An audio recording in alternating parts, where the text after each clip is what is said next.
નમસ્કાર. તુલસીના છોડમાં દરરોજ પાણી નાખવાથી શું થાય છે? હિન્દુ ધર્મમાં તુલસીના છોડને ખૂબ જ પવિત્ર માનવામાં આવે છે.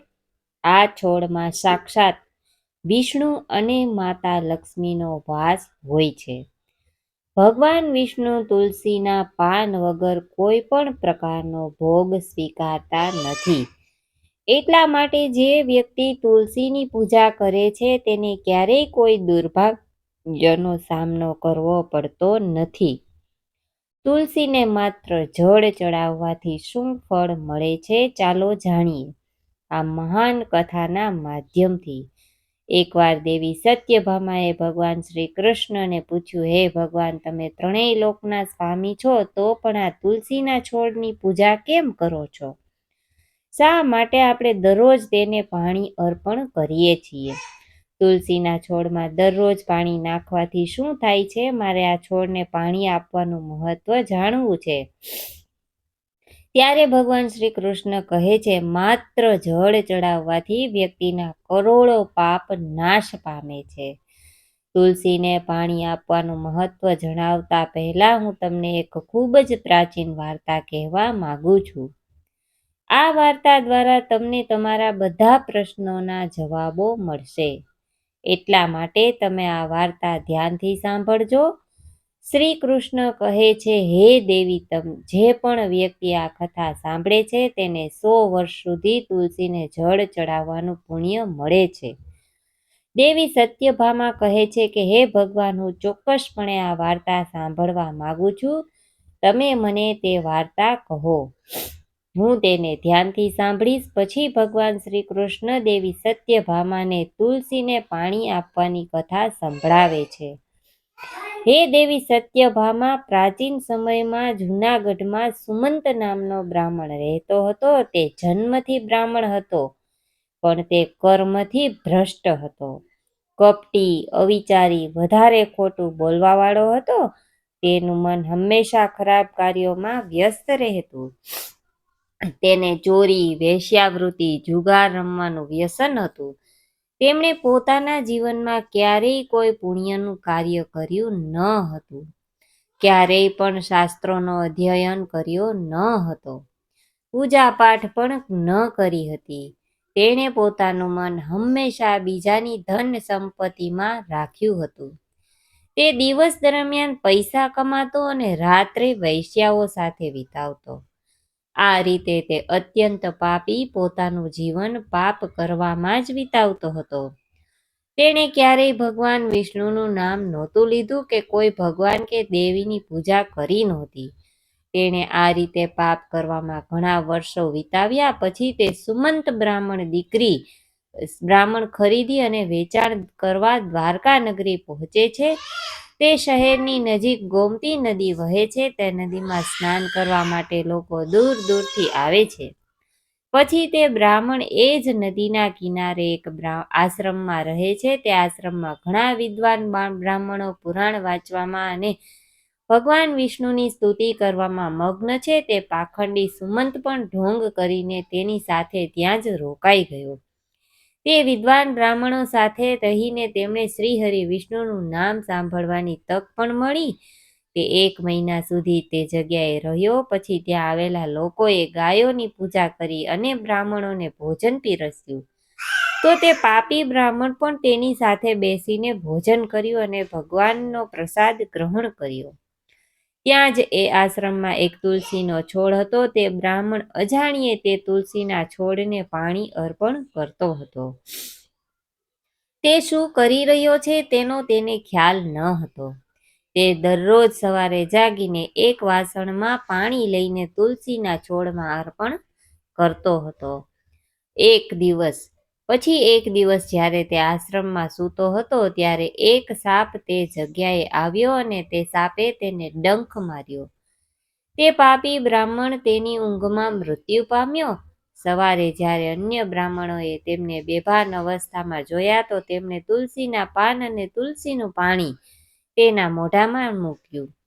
પછી બધા બ્રાહ્મણોને ખબર પડી કે તે મૃત્યુ પામ્યો છે. તે પાપી બ્રાહ્મણના મૃત્યુ પછી યમના દૂત તે જગ્યાએ પ્રગટ થયા અને તેને પકડીને યમલોકમાં લઈ જવા લાગ્યા. માર્ગમાં જતા બ્રાહ્મણ વિલાપ કરવા લાગ્યો અને યમદૂતોને કહ્યું, હે યમદૂતો, તમે મને ક્યાં લઈ જાઓ છો? મારા મૃત્યુનું કારણ શું છે? પછી યમદૂત કહેવા લાગ્યો કે હે દુષ્ટ બ્રાહ્મણ, તમે જન્મથી મૃત્યુ સુધી અનેક પાપો કર્યા છે. તારા પાપોને લીધે તને કાળો સાપ કરડ્યો અને તું મરી ગયો. હવે અમે તને યમલોકમાં લઈ જઈએ છીએ. ત્યાં યમરાજ તમારા પાપોનો હિસાબ જોશે અને ચોક્કસ તમને નર્કમાં નાખશે. પછી તે બ્રાહ્મણ મોટેથી વિલાપ કરવા લાગ્યો અને તે યમદૂતો પાસે ક્ષમા માંગવા લાગ્યો. પરંતુ યમના દૂતોને તેના પર સહેજ પણ દયા ન આવી અને તેઓ તેને યમલોકમાં લઈ ગયા. જ્યારે યમના દૂત તે બ્રાહ્મણને લઈને યમરાજ પાસે પહોંચ્યા ત્યારે યમરાજની પાસે બેઠેલા ચિત્રગુપ્તે તેને તેના જન્મથી લઈને મૃત્યુ સુધીના બ્રાહ્મણના કાર્યોનો હિસાબ યમરાજને આપ્યો અને યમરાજને કહ્યું, હે યમરાજ, આ બ્રાહ્મણે બાળપણથી મૃત્યુ સુધી માત્ર પાપ જ કર્યા છે. તેને કોઈ પુણ્યનું કાર્ય કર્યું નથી. તેને સમગ્ર કલ્પ માટે નરકમાં નાખવો જોઈએ. ત્યારે યમરાજ કહે છે, હે દૂત, આ દુષ્ટ બ્રાહ્મણ જે આખી જિંદગી પાપ કરતો રહ્યો છે તેને દૂર કરો અને તેને કુંભીપાક નામના નરકમાં નાખી દો.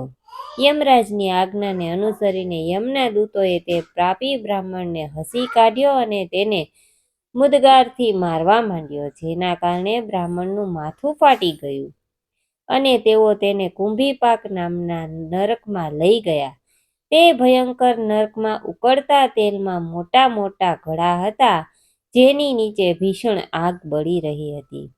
પછી યમરાજના દૂતે તે બ્રાહ્મણને ઉકળતા તેલના ઘડામાં નાખ્યો, પરંતુ જેવો તે બ્રાહ્મણ ઉકળતા તેલના ઘડામાં પડ્યો, તે તેલ અચાનક ઠંડુ થઈ ગયું. આ વિચિત્ર ઘટના જોઈને યમના દૂતને ખૂબ જ આશ્ચર્ય થયું. આ પહેલા ક્યારેય બન્યું ન હતું. તેણે ઘણા પાપીઓને તે તેલના ઘડામાં નાખ્યા હતા. તે બધા ઉકળતા તેલમાં પડી ગયા અને છટપટવા લાગ્યા. પણ પેલો બ્રાહ્મણ પડતા જ તેલ અચાનક શાંત અને ઠંડુ થઈ ગયું. આ આશ્ચર્ય જોઈને યમદૂત તેજ ગતિએ દોડીને યમરાજ પાસે પહોંચી ગયો. યમરાજે પૂછ્યું, હે દૂત, શું થયું? તમે આટલા ઝડપથી કેમ દોડી રહ્યા છો? ત્યારે તે દૂત કહે છે કે હે યમરાજ, તમે જે બ્રાહ્મણને કુંભીપાક નરકમાં મૂકવા કહ્યું હતું, અમે તેને મૂકતા જ નરકની આગ બુઝાઈ ગઈ અને ઉકળતું ગરમ તેલ પણ ઠંડુ થઈ ગયું.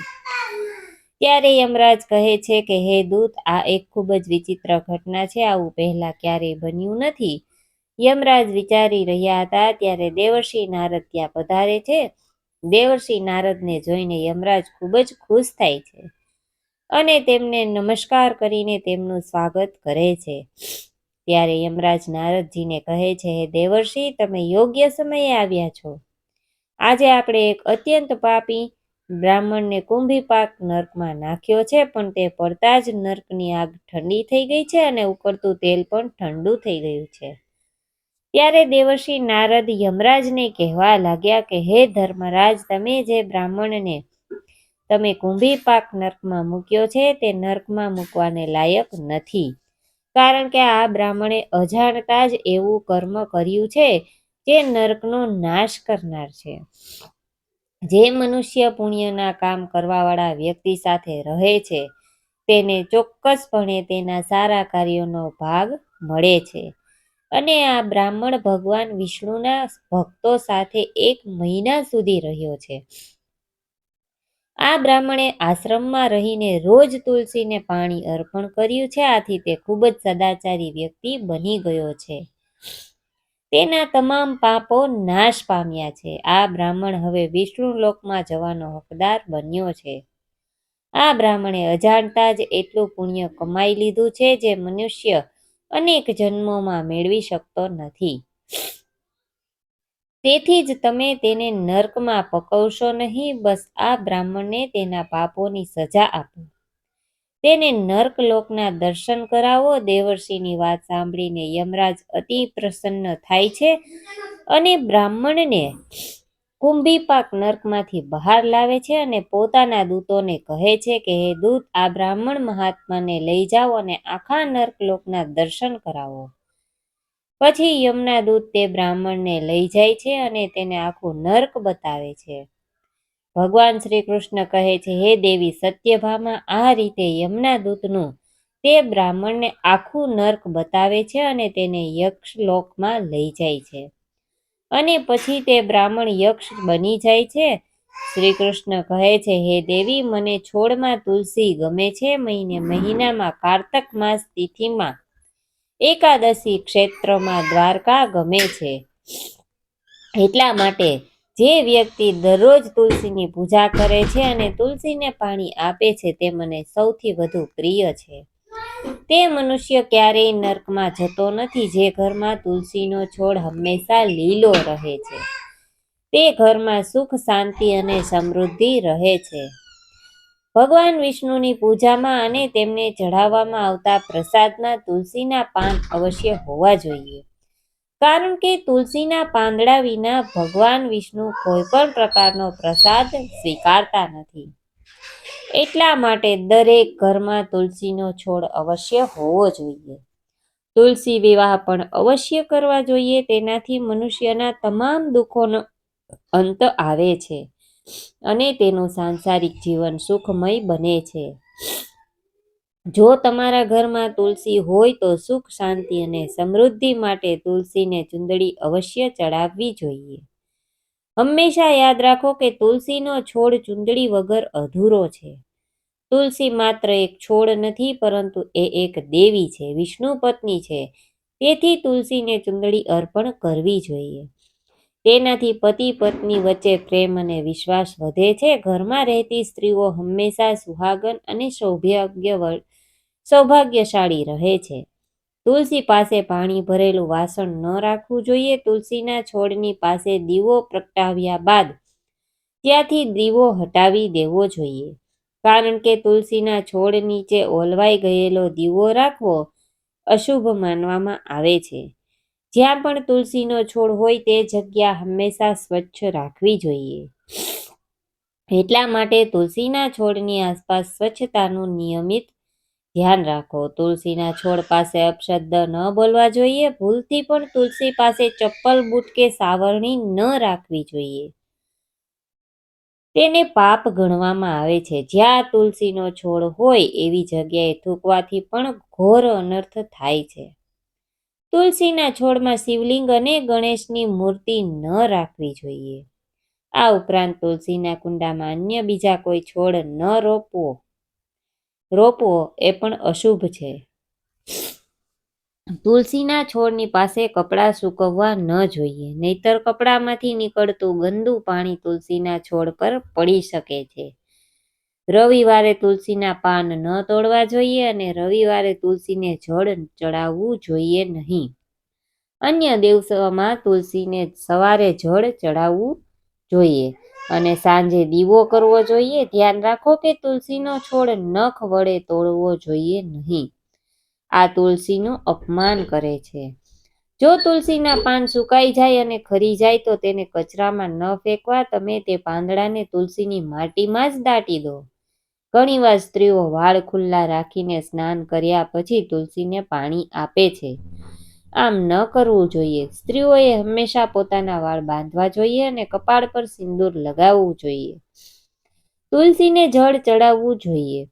તેનાથી તુલસીના આશીર્વાદ મળે છે. તુલસીનો છોડ ક્યારેય પણ ગંદી જગ્યાએ ન લગાવવો જોઈએ, જેમ કે ગટર અથવા બાથરૂમની નજીક, નહીતર ગંદુ પાણી તુલસીના છોડમાં પડી શકે છે, જે પણ અશુભ માનવામાં આવે છે. ઘરમાં તુલસીનો છોડ લગાવતી વખતે ધ્યાન રાખો કે તેના માટે ગંદી માટીનો ઉપયોગ ન કરો. સ્મશાન ભૂમિ અથવા ગંદી જગ્યાની માટીનો ઉપયોગ તુલસીના છોડ માટે ક્યારેય કરવો જોઈએ નહીં. આ કારણે તુલસીમાં ગુસ્સે થઈ જાય છે અને સૂકવવા લાગે છે. શાસ્ત્રો અનુસાર સ્ત્રીઓએ માસિક ધર્મ દરમિયાન તુલસીના છોડમાં પાણી ન નાખવું જોઈએ અને તુલસીને સ્પર્શ કરવો પણ વર્જિત છે. સ્નાન કર્યા વિના તુલસીને પાણી ન આપવું જોઈએ. તુલસીને પાણી આપતા સમયે ધ્યાન રાખો કે પાણી તમારા પગ પર ન પડી જાય. તેનાથી તુલસીનું અપમાન થાય છે. ઘરમાં તુલસીનો છોડ ક્યારેય સૂકવવો ન જોઈએ. શાસ્ત્રોમાં એવી માન્યતા છે કે તુલસીના છોડને સૂકવવાથી અકાળ મૃત્યુનો સંકેત મળે છે.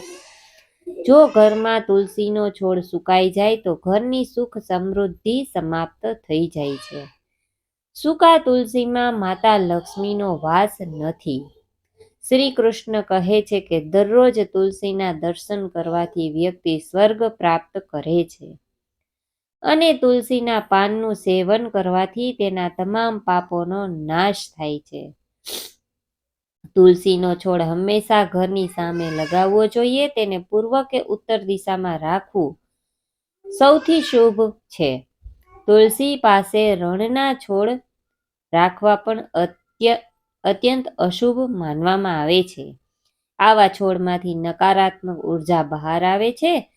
તુલસીના છોડમાં શાલિગ્રામ પણ અવશ્ય રાખવા જોઈએ. શાલિગ્રામને તુલસીના કુંડામાં રાખવાથી તમને તુલસીનો શુભ પ્રભાવ જોવા મળશે. શાલિગ્રામને ભગવાન વિષ્ણુનું નિરાકાર સ્વરૂપ માનવામાં આવે છે. તે કાળા રંગનો પથ્થર છે જે મૂલ્યવાન ગણવામાં આવે છે. જો તમે તેને તુલસીના કુંડામાં રાખશો તો તમારા ઘરમાંથી નકારાત્મક ઉર્જાનો નાશ થશે. ઘરમાં એક શાલિગ્રામની પૂજા કરવી જોઈએ. શાલિગ્રામ પર ચંદન લગાવવું જોઈએ અને તેના પર તુલસીનું પાન રાખવું જોઈએ. શાલિગ્રામને દરરોજ પંચામૃતથી સ્નાન કરાવવું જોઈએ. આમ કરવાથી બધા જન્મોના પાપ નાશ પામે છે. શાલિગ્રામ એ સકારાત્મક અને સાત્વિકતાનું પ્રતીક છે. શાસ્ત્રોમાં કહેવામાં આવ્યું છે કે જે છોડમાં લીલી કળીઓ નથી આવતી અને તેના બદલે કાંટા હોય છે તેને ક્યારેય પણ તુલસી પાસે ન રાખવા જોઈએ. શાસ્ત્રોમાં કેળાના છોડનું વિશેષ વર્ણન જણાવવામાં આવ્યું છે. જો તમે તુલસી પાસે કેળાનું ઝાડ વાવો છો તો તમને અનેક ગણો ફાયદો થશે. કેળાના ઝાડમાં ભગવાન વિષ્ણુનો વાસ છે. તેને તુલસી પાસે લગાવવાથી ઘરમાં સુખ સમૃદ્ધિ આવે છે. તો આ રીતે ભગવાન શ્રી કૃષ્ણએ દેવી સત્યભામાને તુલસીના છોડને જળ ચડાવવાનું મહત્વ જણાવ્યું છે અને ઘરમાં તુલસીનો છોડ લગાવવાના નિયમો જણાવ્યા છે. જો આ વિડીયો તમને પસંદ આવ્યો હોય તો વિડીયોને લાઈક કરજો, ચેનલને જરૂરથી સબસ્ક્રાઇબ કરજો અને બાજુમાં આપેલા બેલ આઇકનને પ્રેસ કરી ઓલ પર સિલેક્ટ કરી લેજો જેથી તમને નવી વિડીયોની નોટિફિકેશન સૌથી પહેલા મળતી રહે. કોમેન્ટમાં જય શ્રી કૃષ્ણ જરૂરથી લખજો. વિડીયોને છેલ્લે સુધી જોવા બદલ આપ સૌનો ખૂબ ખૂબ આભાર. તમે તમારું ધ્યાન રાખજો. જય શ્રી કૃષ્ણ. રાધે રાધે. હર હર મહાદેવ.